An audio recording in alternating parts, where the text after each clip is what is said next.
Hello বন্ধুরা, তোমাদের সুমাইয়া সবাইকে স্বাগত জানাচ্ছি আমার ডেইলি ব্লগের আরেকটি নতুন পর্বে। আশা করছি বন্ধুরা তোমরা সবাই ভীষণ ভালো আছো, সবার ঈদ অনেক আনন্দে কেটেছে। আমি ঈদের ছুটির উদ্দেশ্যে বাবার বাড়ির জন্য বেরিয়ে পড়েছিলাম সেদিন মাঝরাত্রিরে, মানে কোনো ট্রেনের টিকিট খালি ছিল না। আর রাত্রিবেলা ট্রেনের জন্য যখন বাসা থেকে বেরোতে যাব, ঠিক তখনই হুড়মুড়িয়ে কালবৈশাখী ঝড়ে সে কি তাণ্ডব, পুরো ভিজে গিয়েছি, জুতা টুতা সব ভিজে গেছে। তো তারপরে জুতা খুলে শুকানোর ব্যর্থ চেষ্টা করছি, এরপর কিন্তু সারাটা রাত ওই ভেজা কাপড় আর জুতাতেই আমাদের কাটাতে হয়েছে।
রাজশাহী থেকে ঢাকাগামী রাতের ট্রেনটি আমাদেরকে শহীদ এম মনসুর আলী স্টেশনে নামিয়ে দিয়ে চলে গেল। এই স্টেশনটি সিরাজগঞ্জ শহরের কেন্দ্রীয় স্টেশন। তবে সিরাজগঞ্জ শহরের দিকে আমরা তো এখন যাব না, শহরে যদিও আমার বাবা মার বাসা রয়েছে, তারাও ঈদ উপলক্ষে ইতিমধ্যে গ্রামের বাড়িতে পৌঁছে গেছে। এজন্য আমরা শহরে যাব না, আমরা যাব আমার গ্রামের বাড়িতে।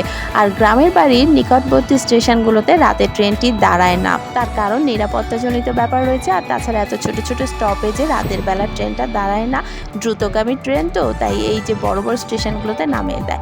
এখন এই বড় বড় স্টেশনে কিন্তু ওয়েটিং রুমের কি অবস্থা দেখতেই পাচ্ছ। আসলে 2024 সালে যখন আমাদের দেশে ছাত্র আন্দোলন হয়েছিল, সেই সময় স্টেশনের এই সমস্ত ওয়েটিং রুম সহ অনেক কিছুই জ্বালিয়ে পুড়িয়ে দেওয়া হয়েছিল।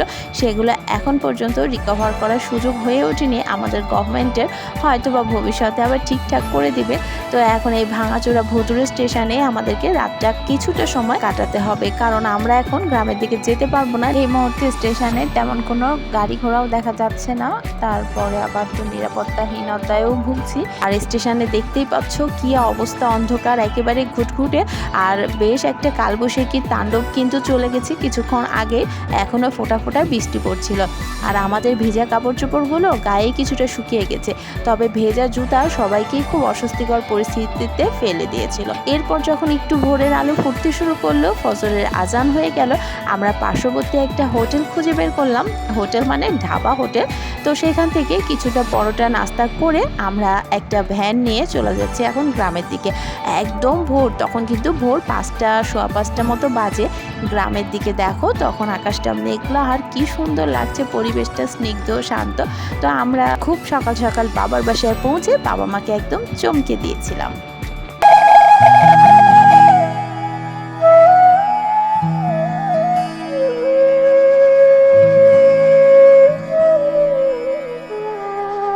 বাবার বাসায় পৌঁছানোর পরে হালকা নাস্তা করে মায়ের কাছে টুকটাক সাহায্য করার চেষ্টা করছিলাম। আর এদিকে আমার মেয়ে কিন্তু একটুও সময় নষ্ট করেনি, সে আসার সাথে সাথেই তার খেলা সঙ্গী সাথীদের খুঁজে বের করে পিকনিকের যোগাযন্ত্র করে 12:30 নাগাদ এভাবে নুডলস পিকনিক করে খেয়েছে একা একা।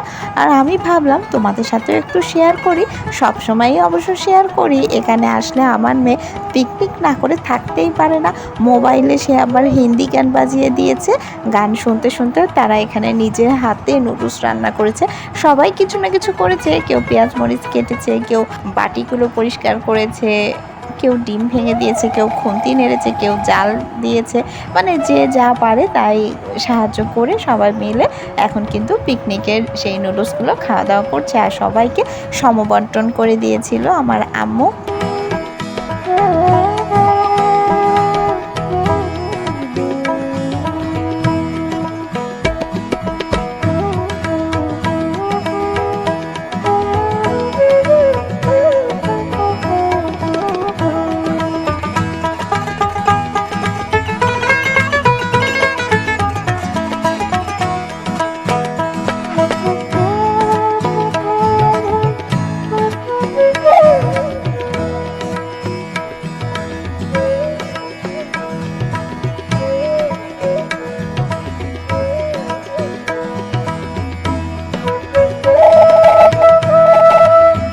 আমাদের এই কোরবানি ঈদ হচ্ছে অনেক কাজের ঈদ।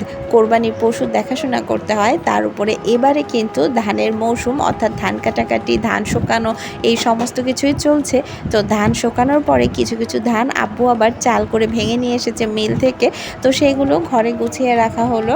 আর কোরবানির পশুকে কিন্তু ফাঁকে ফাঁকে খাবার দাবার, ভুসি, পানি, ঘাস, খড় সব কিছুই সরবরাহ করা হচ্ছিল।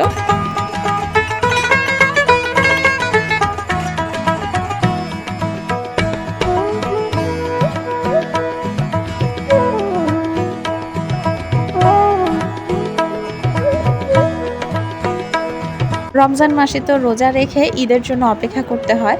আর কোরবানি ঈদ মানে কিন্তু খাওয়া দাওয়ার মধ্য দিয়ে ঈদ করা, অর্থাৎ ঈদের আগে থেকে খাওয়া দাওয়া শুরু হয়ে যায়। আর এবারের কোরবানি ঈদ পড়েছে মধু মাসে, অর্থাৎ গাছে গাছে কিন্তু আম, কাঁঠাল, লিচু পেকে একাকার হয়ে রয়েছে। তো ফল খাওয়াও হচ্ছে, আবার তার সাথে যে স্পাইসি খাবারগুলো থাকে ঈদের সেগুলোও খাওয়া হচ্ছে। আর কত মরিচ ধরেছে আম্মুর গাছে, মরিচগুলো সব পেকে বুড়ো হয়ে গেছে, এবার মরিচগুলো ওঠানোর সময়ও হয়ে গিয়েছে।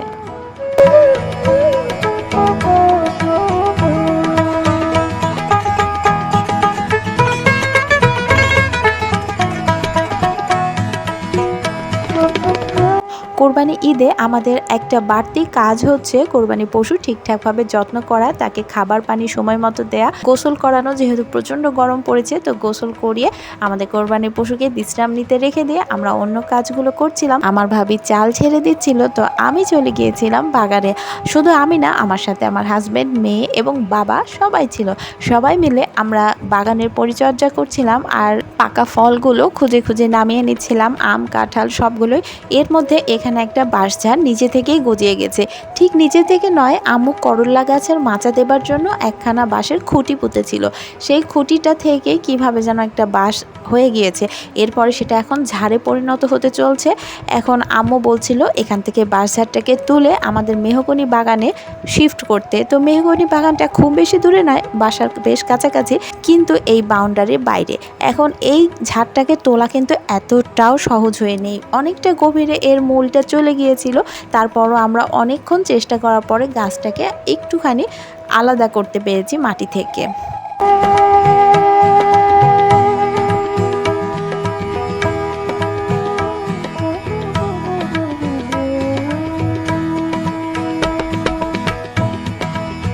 বাসাটাকে আমি আর আমার হাজব্যান্ড মাটি থেকে তুলে আলাদা করতে পেরেছি, কিন্তু এখান থেকে মেহগনি বাগান অবধি আমাদের পক্ষে নিয়ে যাওয়া সম্ভব না। তো আমার এক ভাতিজাকে খবর দিয়েছি, ভাতিজা আসতে আসতে এই সময়ের মধ্যে লেবু আর আমগুলো সব পেরে ঘরে নিয়ে চলে এসেছি। ধুয়ে টুয়ে ঘরের বারান্দায় শুকাতে রেখে দিয়ে এখন চলে যাব বাসাটাকে নতুন করে মেহগনি বাগানে আবার পুঁতে দেবার জন্য। তো সেটা কিন্তু খুব একটা সহজ ছিল না। সবাই মিলে বুদ্ধি পরামর্শ করে অনেক কষ্ট করে বাঁশের ঝাড়টাকে আমাদের এই ভিটা বাগান থেকে নিয়ে যাওয়া হচ্ছে আমাদের মেহগনি বাগানে।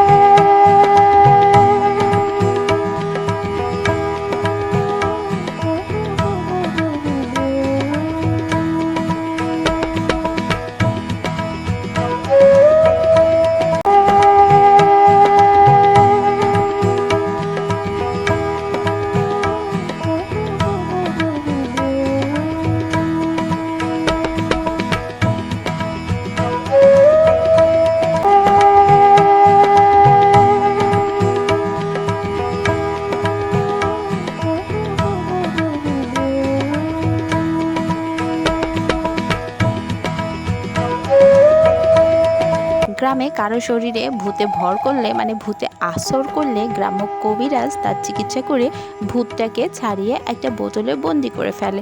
তারপরে আর সেটাকে গাড়ার জন্য কোনো জায়গা জমি খুঁজে না পেয়ে আমাদের এই মেহগনি বাগানে পুঁতে পুঁতে রাখা আছে।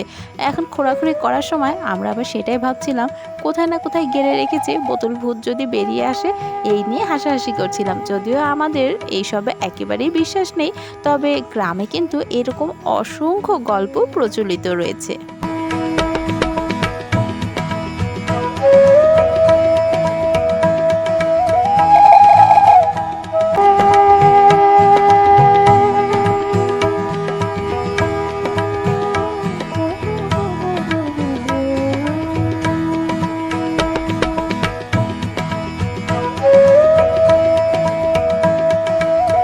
ঈদের দিন সকালবেলা থেকে অনেক ব্যস্ততা। ঘুম থেকে উঠে ঘরবাড়ি পরিষ্কার পরিচ্ছন্ন করে গোসল সেরে নিতে হয়। তারপর ব্রেকফাস্টের আয়োজন কমপ্লিট করে আমরা চলে যাই নামাজে। আর নামাজ পড়ে এসে অপেক্ষা করছিলাম কখন পশুটিকে কোরবানি করা হবে। কোরবানি না হওয়া অবধি আমরা কিন্তু ব্রেকফাস্ট করতে পারি না। তাই জন্যে অপেক্ষা কখন কসাই আসে। যদিও আজ থেকে বেশ কয়েক বছর আগে থেকে আমার আব্বু নিজে হাতে কোরবানি করে আসছে এবং শুধু আমাদের পশুটি নয়, আশেপাশে আত্মীয় পরিজনের অনেকেরই গরু খাসি থাকে। সেই সব পশুগুলো আব্বু নিজে হাতে কোরবানি করে দেয় এবং অনেক আনন্দের সাথে সেই কাজটি করে। তবে কি আব্বু তো কোরবানি করে রেখে দেয়, এরপর কসাই এসে এগুলো চামড়া ছাড়িয়ে মাংসটা রেডি করে দেয়। তো আমাদেরকে অপেক্ষা করতে হচ্ছিল কসাইয়ের জন্য। কোরবানি হওয়ার সাথে সাথে আমরা বাসার ভেতরে গিয়ে কিন্তু সবাই ব্রেকফাস্টটা সেরে নিয়েছিলাম খুব ঝটপট করে। আর সেই সময়ে কসাই পশুর চামড়া আলাদা করে ফেলছিল। আমার অনেক আত্মীয় পরিজন, ভাই ভাতিজা কাকু অনেকেই এসেছিল আমাদেরকে সাহায্য করতে। অবশ্য সেই সময় কিন্তু আশেপাশে সবারই পশুগুলো কোরবানি করা হয়ে গেছে। একে অপরকে সাহায্য করে প্রত্যেকের কোরবানি সুন্দরভাবে গুছিয়ে দেওয়ার চেষ্টা করছিল।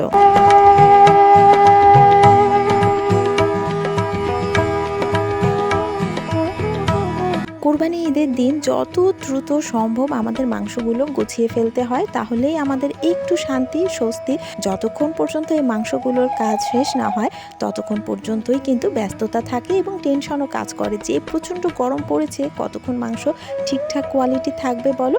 আর ঘরবাড়ির বিছানাগুলো দেখো একদম পরিপাটি হয়ে রয়েছে। মানে কোরবানি ঈদের দিন প্রতি বছর এমনই হয়, সকাল থেকে দুপুর 2-3টা অবধি কেউ বিছানাতে গড়াগড়ি করার এতটুকুও সময় পায় না। অবশ্য দুপুর 2-3টার পরে বাড়ির পুরুষ মানুষরা একটু রিল্যাক্স হয়ে গেলেও মেয়েদের কাজ কিন্তু চলতেই থাকে। এই যে কাটাকাটির পর সব কিছু ধোয়া গোছানো এগুলো তো করতেই হয়। এখানে বাসনপত্র, তেল, চর্বি, রক্ত কত কিছু পরে বলো, সেগুলো সব ঠিকঠাকভাবে পরিষ্কার তো করতে হয়। তো সেই কাজগুলো তো মেয়েদেরই, তাই মেয়েদের ব্যস্ততা তো সন্ধ্যা পর্যন্ত থেকেই যায়। তার পাশাপাশি আবার এই সব মাংস দিয়ে নানা রকম খাবার তৈরি করে বাড়ির মানুষদেরকে খাওয়াতেও তো হয়। আর দেখো এখানে মাংস কিন্তু কাটাকাটি প্রায় শেষ, এখন ভাগাভাগি চলছে। আমাদের পশুর 3 মণ মাংস হয়েছিল। 1 মণ আমরা নিজেদের জন্য রাখতে পারি, 1 মণ মাংস বন্ধু বান্ধব প্রতিবেশীদের বাড়িতে পৌঁছে দিতে হয়, আর 1 মণ মাংস চলে যায় আমাদের গ্রামের যারা একদম দরিদ্র অথবা যারা কোরবানি করতে পারেনি তাদের বাড়িতে। এখন এমন হয় না, অনেক সময় সচ্ছল পরিবারের অনেকেই কোরবানি দিতে পারে না, কোনো কারণে আর্থিক সমস্যা থাকতে পারে বা বাড়িতে যদি অসুস্থ রোগী থাকে, এসব নানা কারণে সে কোরবানি দিতে না পারলে সেই সচ্ছল ব্যক্তিটিকেও কিন্তু কোরবানির মাংস পৌঁছে দিয়ে আসা আমাদের দায়িত্বের মধ্যে পড়ে। তাই কোরবানির পশু যত বড় হয় আমাদের জন্য মাংস বিলি বন্টন করা ততটাই সুবিধাজনক হয়। অনেকের কাছে খারাপ লাগতে পারে যে মুসলিমরা এভাবে এত বড় বড় পশু মেরে ধরে খেয়ে ফেলে। বিষয়টা কি এতটাই সহজ?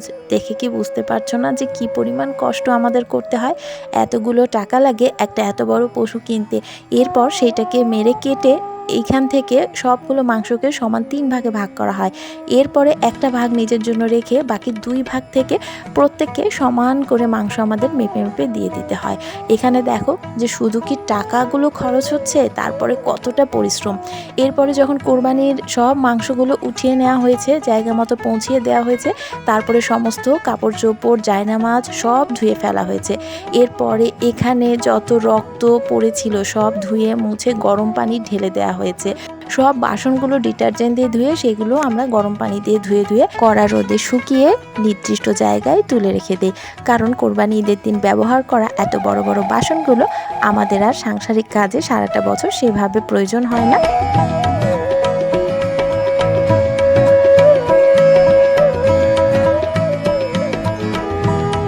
কোরবানি ঈদ মানেই কিন্তু হাটে গিয়ে কষ্ট স্বীকার করে একটা সুস্থ সবল পশু কিনে নিয়ে আসা, অথবা নিজের পালিত পশু থাকলে সেখান থেকে সব থেকে পছন্দের পশুটিকে সৃষ্টিকর্তার উদ্দেশ্যে কোরবানি দেওয়া, অর্থাৎ ত্যাগ স্বীকার করা। সেটা অর্থের ত্যাগ হতে পারে, কষ্টের ত্যাগ হতে পারে, লালন পালন করা স্নেহের ত্যাগও কিন্তু হতে পারে। ঈদের দ্বিতীয় দিন আমাদের নিজেদের ভাগের মাংসটা থেকে আমরা বিরিয়ানি আর কাবাব করে খেয়েছিলাম। কোরবানি ঈদ মানেই হচ্ছে ত্যাগের ঈদ। একটু অন্তর্দৃষ্টি দিয়ে দেখলেই বুঝতে পারবে কোরবানি করে নিজের পয়সা খরচ করা আর এতটা শারীরিক পরিশ্রম করা, এরপর আবার সেই মাংস অনেকের সাথে সমবন্টন করে খেতে হয়। আসলে সৃষ্টিকর্তা মহান, তাই উনি বলেছেন যে 3 ভাগের 1টা ভাগ মালিক পক্ষ নিজের জন্য রাখতে পারবে। উনি তো বিধান দিতেই পারতেন যে সবটুকু মানুষের মাঝে বিলিয়ে দিবে, তাহলে আমাদের কিছুই করার থাকলো না। উনি কতটা দয়াময় যে 1টা ভাগ আমাদেরকে রাখার অনুমতি দিয়েছেন। এই জন্য সবসময় আলহামদুলিল্লাহ সৃষ্টিকর্তার প্রতি।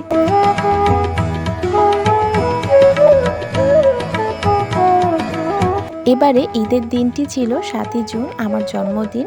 আর আমার জন্মদিনে এখানে কিছুই করা হবে না বলে আমার হাজব্যান্ড কিন্তু এখানে আসার আগেই বাসায় একটা কেক নিয়ে এসেছিল এবং সেখানে আমরা কেক টেক কেটে খেয়ে দিয়েই চলে এসেছি। তাই ঈদের দিনে জন্মদিন নিয়ে কোনো কিছু ভাবনা চিন্তা আর হয়নি। ঈদ তো শেষ হয়ে গেল আর তার সাথে কিন্তু ছুটিও ফুরিয়ে এলো। এখন ধানের কাজগুলো শেষ করে আমরা ফিরে যাব গ্রাম থেকে আবার শহরের পথে। আজকে এ পর্যন্তই। ভালো থেকো বন্ধুরা, টাটা।